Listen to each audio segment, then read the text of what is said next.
Whilst the addition of island customization and updates brought to Animal Crossing New Horizons brings joy to many fans of the franchise, there are still elements of the previous games that are no longer present or are severely lacking.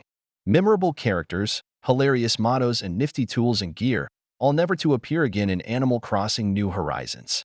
A large part of the Animal Crossing community is made up of young adults who previously enjoyed playing the older games, and therefore it is important to discuss the items, events, and locations that made the games as wonderful as they were. From the simply nostalgic to genuinely essential elements of previous games, there are multiple things players miss from the older Animal Crossing games. Sonny Resetti, otherwise known as Mr. Resetti, is an angry mole who has made an appearance in every Animal Crossing game to date. Resetti acts as a rule enforcer in the earlier games, such as Animal Crossing Wild World and Animal Crossing New Leaf. In Animal Crossing Wild World, Resetti appears in front of the player's house when they do not save their game, and proceeds to lecture them on the importance of saving. In Animal Crossing Wild World, Resetti will even pretend to reset the game without saving, threatening that all of the player's progress will be lost to scare players into saving their game. Resetti is a playable character in Amiibo Festival, available when the Resetti Amiibo is scanned on the Wii U.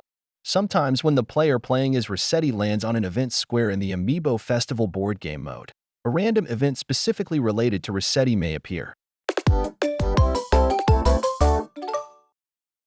Bottle mail, or messages in a bottle, first appears in Animal Crossing Wild World, and can sometimes appear on the beach in the game. The notes found in each bottle will be different every time, and these bottles can appear up to twice a day in-game. Bottle mail could also be sent to friends if players used tag mode and had previously purchased their own bottle and paper from Tom Nook's store. If players sent bottle mail to the person they were in tag mode with, it would later appear on that player's beach as bottle mail. Constellations first appear in Animal Crossing Wild World, and later also feature in Animal Crossing City Folk. In Animal Crossing Wild World, players can interact with the large telescope in the observatory. After entering the observatory, the player must interact with the large telescope in the center of the room. By doing this, and subsequently selecting the constellation option, the player is presented with a rotational view of the night sky. Here, stars can be selected, linked, and unlinked with near infinite possibilities. There are limiting factors, however. A constellation may only have 16 links in it, and every star must be, even if indirectly, linked to every other star in the shape. Once created, the constellation must be named. Only a certain number of constellations can be created.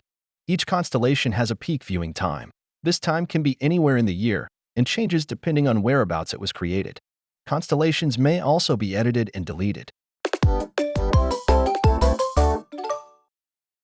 In Animal Crossing New Horizon, some popular NPCs from previous games have not made an appearance. Dr. Shrunk, an axolotl who appears in Animal Crossing Wild World and teaches the player reactions, no longer appears in-game. Instead, the player's villagers teach them.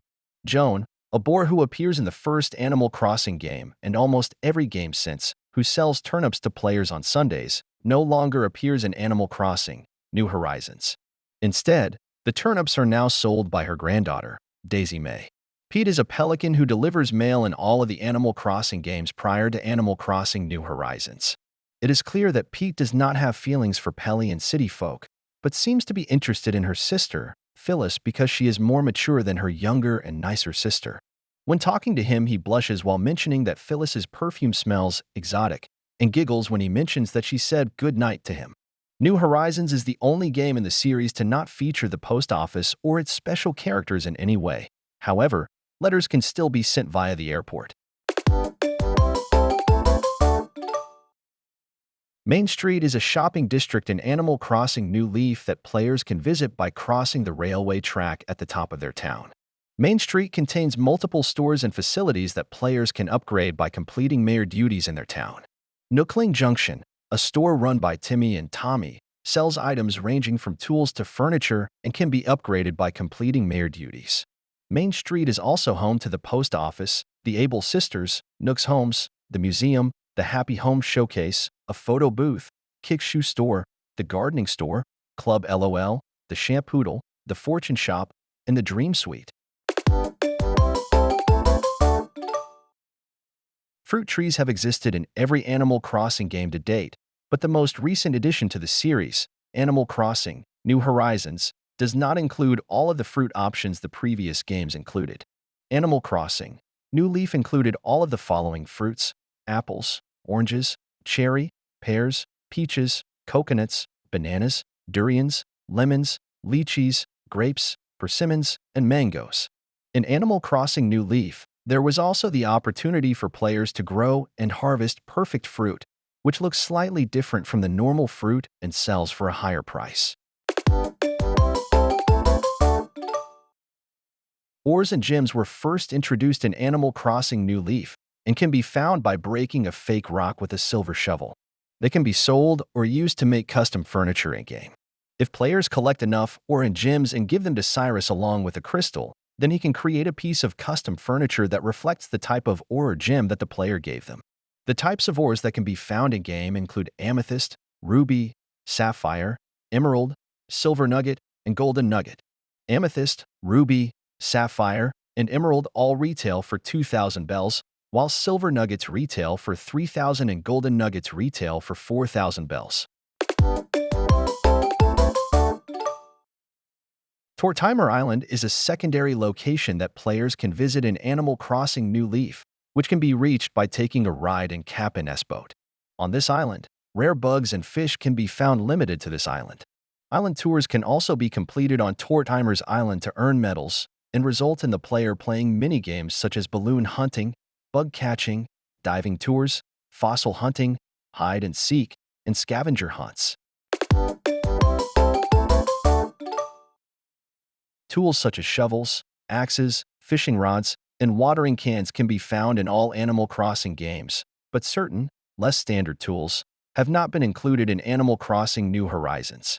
The Megaphone, for example, is a tool that previously existed in Animal Crossing New Leaf that allowed players to locate their villagers in the town.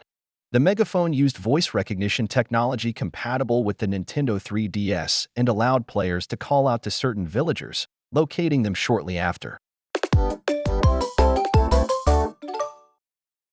New Animal Crossing players may be unaware of how brutal villagers used to be in the older games. Villagers in Animal Crossing New Horizons are friendly, often cheery, and always happy to see the player, regardless of the time of day and relationship level. In the older games, however, villagers had sass and attitude, which brought a sense of humor to the wholesome-looking game. For example, villagers could be seen saying, "I'm gonna have to come up with something nice to say to you that's believable" to players, while smiling and looking adorable. The villagers in the newest edition of the series, however, feel somewhat hollow and without personality due to their constant state of amiableness.